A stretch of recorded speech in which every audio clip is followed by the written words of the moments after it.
Hello, my name is Toluwanimi. Um, Today I'm going to be sharing my testimony with you.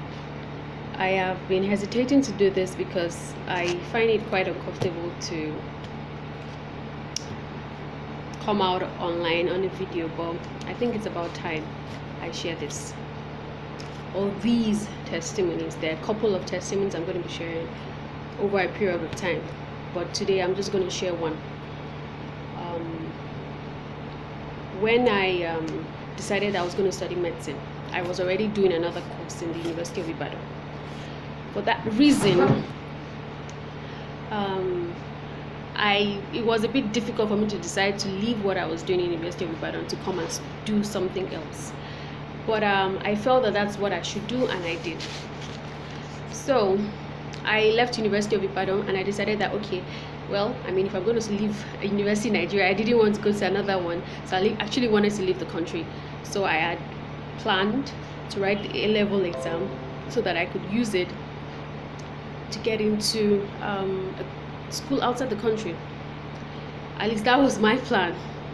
So eventually what happened was I enrolled for the A-level at center in Ibadan as well, and I did the A-level exam. I took the A-level exam. I apologize for that. I took the A-level exam, and I came back to Lagos. But the center had insisted that we write JAMB because we had to. They just didn't allow us to write the A-levels without having registered for JAMB. Just so that we had an option to be in Nigeria, which I think was good, but because eventually that's what I used. So I I wrote my JAMB, and JAMB results came out, and it was okay. I wrote post-JAMB, and then post-JAMB result came out. I can't remember what the cutoff exactly for medicine in University of Lagos that year, but I know I was at 2-3 marks below the cutoff, and I wasn't too happy, but I was just hoping like for a miracle, like they should just do something and I should get in. So I eventually decided that I was going to just wait and trust God. I prayed about it, and I felt terrible, like God, I couldn't have left Ibadan doing another course, just come and do something I didn't really want, because eventually my dad knew people. Eventually what happened rather is that my dad knew people in University of Lagos, and he had spoken to them about my chances of getting in with the cutoff, with the score I had gotten for post-JAMB, and they were saying, oh no, I should just change to pharmacy or dentistry because they don't think I will get in. And these courses weren't bad, but they were not what I left the University of Ibadan to do. So for that reason, I didn't want to take them. So I started feeling bad, like, okay, God, what's going on? One of the reasons I left the University of Ibadan to come and study medicine was because I felt you were leading me in this direction. But here we are now, and it's looking like it's not showing. So what happened? I eventually decided that I was going to just trust God. I prayed about it. I handed everything over to God, and I really just let my mind go. So I know a couple of people there were going to see people in University of Lagos, trying to get people to talk to get them in and all that. So help in whatever way they could. But I just decided I wasn't going to. Even though my dad knew people, like, you know what, God, you helped me thus far. You're going to help me get into this school to study medicine, or else that's not for me. So eventually what happened was, sometime in November 2009, I think, 2009, I decided I was just going to go to Ibadan to see my friends, because I had moved back to Lagos just to hang out. It's been a while, and I wasn't doing anything then. I was waiting for the list, hoping my name would be there.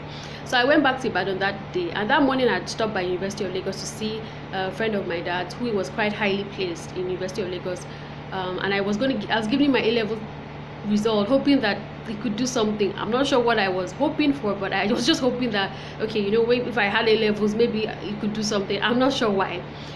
So after I did that, I was on the way to Ibadan, and I got to Ibadan that evening. I was at a friend's house, and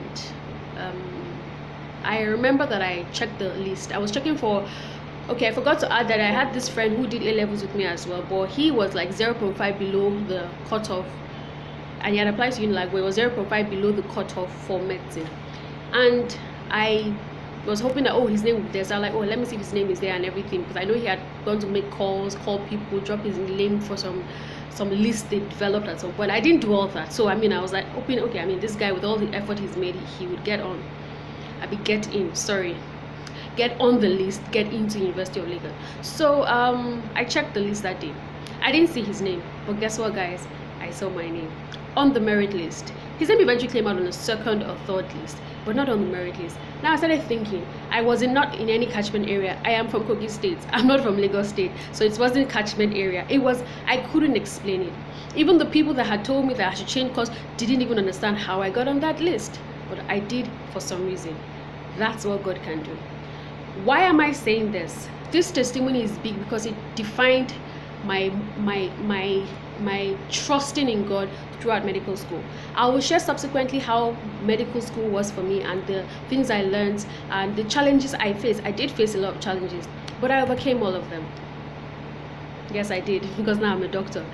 But I need you guys to know that it wasn't because I had some strength from somewhere, or there was some extra special something. No, it wasn't any of that. It was just that I trusted God. Every time things got crazy, and even when things were fine, I would always go to God and say, God, see, you said this about me. You brought me thus far. You have to take me through this whole thing. So that's how I got into medical school, and it was a miracle. You may think it's not a big deal, it's not a big miracle, but it was a big miracle. And as you would see, as I go on in my series of testimonies I'll be sharing, you would see why it was a major miracle for me. And it was something that I would always go back to and say, God, I mean, you did it back then. You can do it again. I want to encourage someone who is thinking that God doesn't listen, that God doesn't care, that you think that, oh, God is not interested. He is interested. He listens and he hears you. Just trust that he's going to do the most magnificent thing for you, even far surpassing your expectations. This is not something I would naturally do. I'm doing this because I believe God wants me to let people know that he's good.